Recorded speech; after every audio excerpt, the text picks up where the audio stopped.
Welcome to the Real News Network. I'm Sharmini Pires coming to you from Baltimore, and also welcome to this edition of the Glen Ford Report. Following the shooting of the unarmed teenager Michael Brown, we witnessed the use of undue military force against very ordinary citizens in Ferguson, Missouri. Now we find out, through a Freedom of Information request, Associated Press has obtained recordings of federal aviation authorities complying with the efforts to keep media helicopters from Ferguson and St. Louis area from being able to cover the protests and police response from the air. This week, we also found out that evidence doesn't support civil rights charges against Michael Brown's shooter, Darren Wilson. Now joining us to talk about all of this is our regular commentator, Glen Ford. Glen, as you know, is joining us from Plainfield, New Jersey. He is the editor of the Black Agenda Report. Thank you so much for joining us, Glen. Thanks for the opportunity. So, Glen, tell us what's going on in Ferguson now.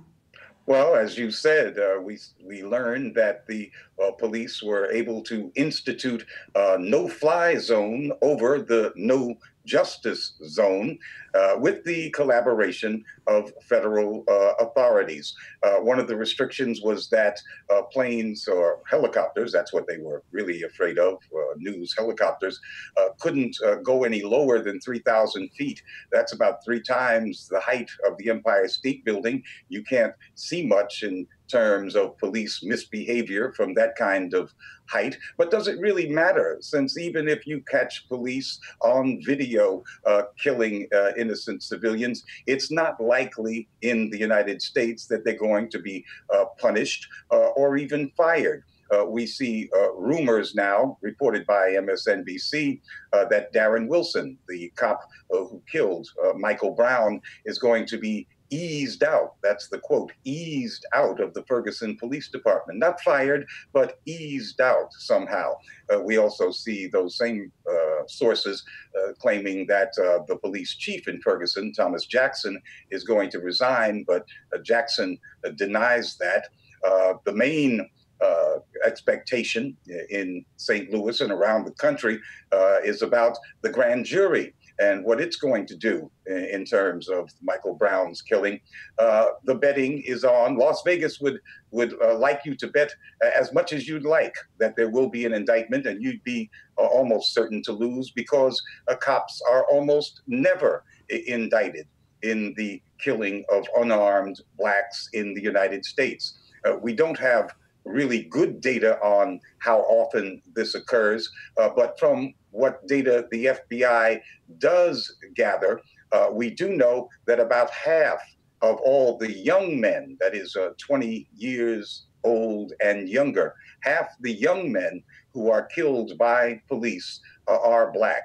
And from that, we can conclude that the federal government's failure to even gather data on how often cops kill black people should be viewed. We should look at it as part of a national conspiracy on a vast scale.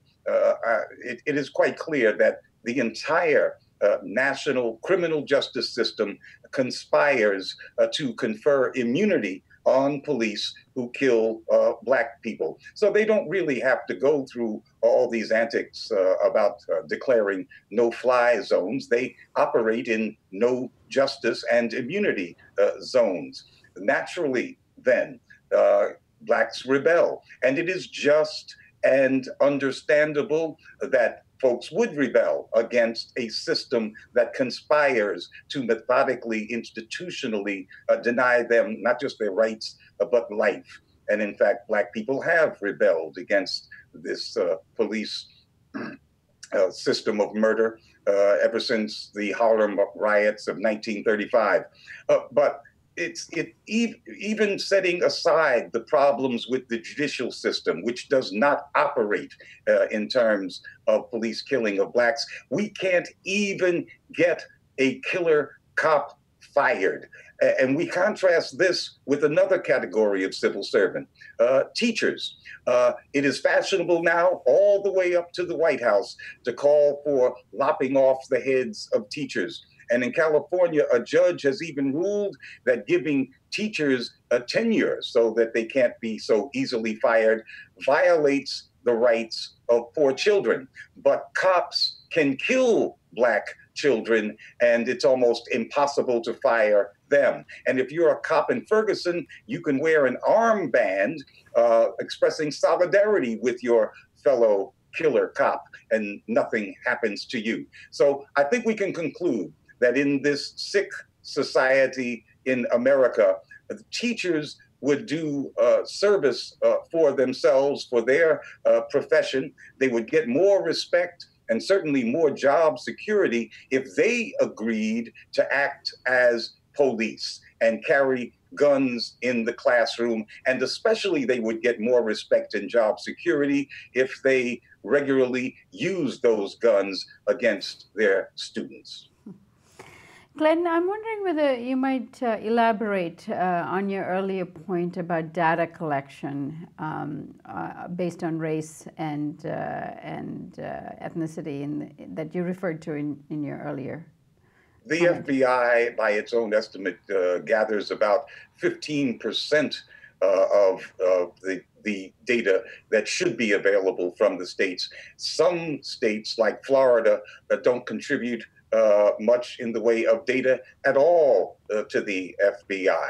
Now, of course, the federal government gives all these local and county and state police forces billions of dollars in support. So it's not like the federal government doesn't have any leverage to at least get information, some basic statistics from these states.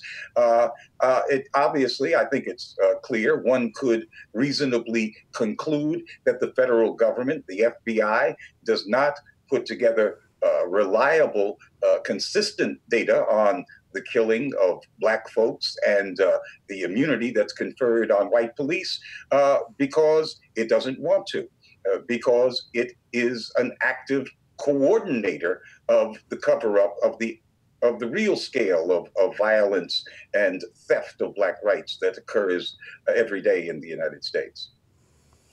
Well, Glen, thank you so much for joining us today. Thank you. And thank you for joining us on the Real News Network.